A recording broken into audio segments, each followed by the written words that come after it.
ఇప్పటి వరకు బేసిక్ జీతం చాలా తక్కువ పెట్టేవారు కాబట్టి గ్రాట్యుటీ కూడా తక్కువగా వచ్చేది.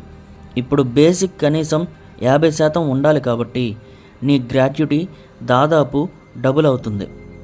ఇప్పటి వరకు ఫిక్స్డ్ టర్మ్ కాంట్రాక్ట్ వర్కర్లకు అంటే 2 నుంచి 3 సంవత్సరాల కాంట్రాక్ట్ అలాంటి వర్కర్లకు గ్రాట్యుటీ రాలేదు. ఇప్పుడు వాళ్ళకి కూడా వర్తిస్తుంది. పూర్తి సంవత్సరానికి ప్రో రేటా బేసిస్లో వస్తుంది. కంపెనీ మూతపడితే కూడా గ్రాట్యుటీ ఖచ్చితంగా ఇవ్వాల్సిందే, లేదంటే లేబర్ కోర్టులో కేసు పడుతుంది. చనిపోయినా సరే గ్రాట్యుటీ వస్తుంది. నామినీకి పూర్తి మొత్తంలో వెంటనే ఇస్తారు. ఇప్పటి వరకు చాలామంది 5 నుంచి 6 లక్షలు మాత్రమే తీసుకుని వెళ్ళేవారు. ఇక్కడ నుంచి 15, 20, 25 లక్షల వరకు సులభంగా తీసుకువెళ్ళొచ్చు. ఇదే కొత్త రూల్స్ యొక్క అతిపెద్ద గెలుపు. చివరి మార్పు ఏంటంటే లీవ్స్, సెలవులు.